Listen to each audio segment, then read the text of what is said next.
को सब्सक्राइब करें और बेल आइकन जरूर दबाएं। म्यूचुअल प्रॉपर्टी मानी गई है और लेट महाराणा भगवत सिंह जी ने भी अपने वसीयत में ये जो एचयूएफ के डिक्लेरेशन है उसको माना है।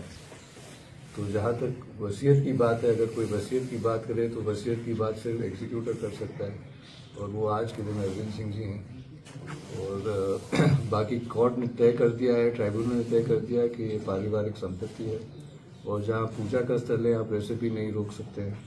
तो मेरा तो पूरा हक बनता है कि मैं वहाँ जा के रोक लगाऊं और कानूनी स्थिति तो यही है। सर, जो आपका जो परंपरा है धूनी के दर्शन करना, उसके बाद एकलिंग जी के दर्शन करना, उसके बाद शोक निवारण की जो परंपरा है, जिला प्रशासन ने अपनी तरफ से 143 में उसको अधिग्रहित किया है, सारी चीजें हैं, लेकिन अगर जिला प्रशासन इस सब में फेल रहता है तो आप लोगों का आगे का क्या रोड मैप रहेगा इसको?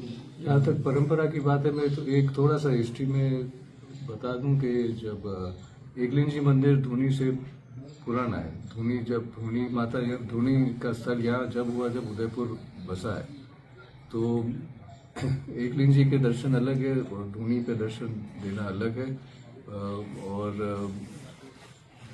नोटिस तो जो उन्होंने दिया था कल, तो अब एकलिंग जी तो जाना है और वो ज़्यादातर कल ही जाएंगे। और जो नोटिस पेश किए हैं वो इन अ सेंस जब प्रॉपर्टी एचयूएफ प्रॉपर्टी है तो नोटिस कहाँ से आएंगे?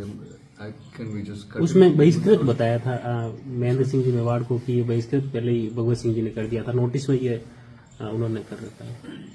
ये देखिए, वो विल की बात कर रहे हैं, जो विल में उन्होंने लिखा है और जो नोटिस में लिखा है ये कोर्ट ऑर्डर और जो कोर्ट रिकॉर्ड उसके खिलाफ है।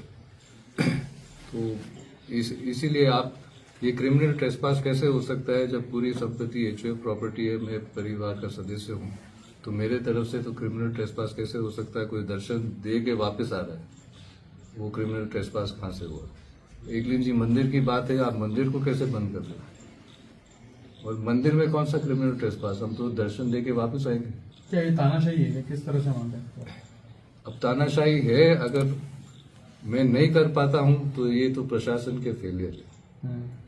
और ऐसे नोटिस पेश करना और ये जो अखबार वाले ऐसे नोटिस छाप भी लेते हैं कि ये तो एक अंग्रेजी में कहें अब्सर्ड है कि कोई मंदिर में क्रिमिनल ट्रेसपास कैसे कर सकता है? वो तो मंदिर में तो दर्शन के लिए ही जाएंगे। दर्शन को लेके आपका क्या रुख रहेगा? क्योंकि कई धूनी दर्शन को लेके आपका क्या रुख रहेगा? और कई जगह पे लग रहा है कि समर्थक अब उदयपुर की तरफ आ सकते हैं। कानून व्यवस्था को लेके आप क्या मैसेज देना चाहेंगे? आगे का पूरा रुख क्या योजना है? कानून व्यवस्था के लिए मैं एक बात तो जरूर कहना चाहता हूं कि एक तो मैं सबको धन्यवाद देता हूं कि आप सब लोग ने मुझे साथ दिया और मुझे खुशी है कि मेवाड़ के लोग गलत चीज के खिलाफ आवाज उठा रहे हैं। लेकिन आवाज उठानी है, लेकिन कानून को अपने हाथ में नहीं लेना है, वो तो मैं स्पष्ट कर देता हूँ। और धूनी का दर्शन अगर ये पहले फर्स्ट स्टेप है जो कलेक्टर ने कहा कि हम प्रॉपर्टी 145 में लेते हैं, तो एक कदम वो है, फिर उसके बाद देखते हैं आगे दर्शन के लिए। तो दर्शन क्या कभी रूटीन में भी आपने किया सिटी पैलेस में? पहले सिटी पैलेस पोजीशन तो उनका है और इसीलिए ये सब लड़ाई झगड़ा ना हो, इसीलिए मैं पैलेस में जा ही नहीं रहा हूँ, शायद आप सभी लोग को पता होगा। लेकिन क्योंकि कल एक खास अवसर था, इसलिए पहले धोख देने के लिए जाना मैं समझता था उचित था और एक तरह से परंपरा भी है, रीत भी है, तो इसलिए मुझे जाना है वहाँ पे। आखिरी बार आप कब दर्शन किए आपने, जैसे धूनी के पहले? मैं लास्ट टाइम पैलेस के इस भाग में करीब आई थिंक 1984 में ही गया हूँ। वार्ताओं का लगातार दौर चल रहा है, ये कहा जा रहा है कभी 5 गाड़ी, कभी 5 लोग, कभी 3 लोग। असल में इसकी सच्चाई क्या है? क्या वार्ताएं वास्तव में चल रही है या फिर सिर्फ ये खबरों में ही दिखाई दे रहा है कि कुछ सकारात्मक होता दिखाई दे रहा है? अब जो वार्ता में बात चल रही थी, वो जो वार्ता करते हैं वो ही कह सकते हैं कि सही है कि गलत, लेकिन ये बात मेरे पास भी आई थी कि पहले कुछ 10 गाड़ी, फिर 5 लोग, फिर 10 लोग, फिर 3 लोग। तो मेरे ख्याल से सही क्या है, एक्चुअली ये सीरियस प्रपोजल था कि सिर्फ ज्यादा समय लेने के लिए कि लोग थक जाएंगे, इसलिए ये बात फेंकी जा रही थी।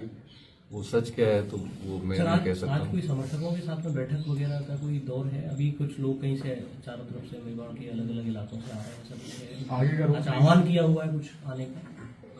आगे का आह्वान तो नहीं है, जो लोग आ रहे हैं उनके अपने दिल से आ रहे हैं, मन से आ रहे हैं, और जो आएंगे तो सबसे पहले यही है कि जो कल तय हुआ था रात को, कलेक्टर ने ऑर्डर ये 145 का है, उस पर वो कायम रहे और आगे कार्रवाई करे। और एक चीज ये भी है कि जैसे मैंने पहले कहा कि जब भी आप बिल की बात करें और बात चल रही थी तो किसके साथ बात चल रही है, क्योंकि अगर कोई भी अपना हक बिल के थ्रू मांगता है या बिल की बात होती है तो वो एग्जीक्यूटर ही है। आज तक एग्जीक्यूटर तो सामने आया नहीं है, किसी और से बात हो रही है, तो अब तो इसलिए ये भी एक प्रश्न तो उठता है। आप दर्शन करने जब जाएंगे धोनी के, तो क्या अकेले जाएंगे या जो जितने भी राव उमराव है उस हिसाब से जाएंगे? क्या आपकी क्या योजना है? देखिए, ये एक परिवार में पूज्य स्थल है, तो मैं तो अकेला भी जा सकता हूँ, परिवार के साथ भी जा सकता हूँ, जो हमारे साथ पीढ़ियों तक जुड़े हुए हैं उनके साथ भी जा सकता हूँ, और ये शांतिपूर्वक ढोक देने के लिए जाना है।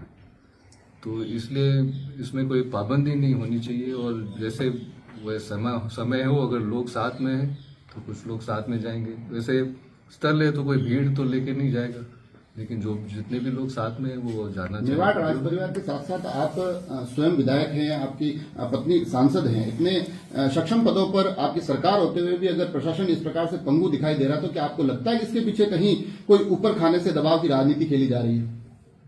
अब ये जो प्रशासन ने कल जो ढील बताई है, मैं तो यही वर्ड यूज करूंगा, ढील बताई है। और अगर ये बताते रहते हैं तो ऐसे जैसे आपने प्रश्न पूछा है, ये ऐसे प्रश्न तो जरूर उठेंगे। एक सवाल ये था सर कि वो कलेक्टर के नोटिस के खिलाफ कोर्ट में जाने की प्लान बना रहे हैं, तो ये अगर कोर्ट से स्टे आ जाता है तो मामला लंबा खिंच जाएगा।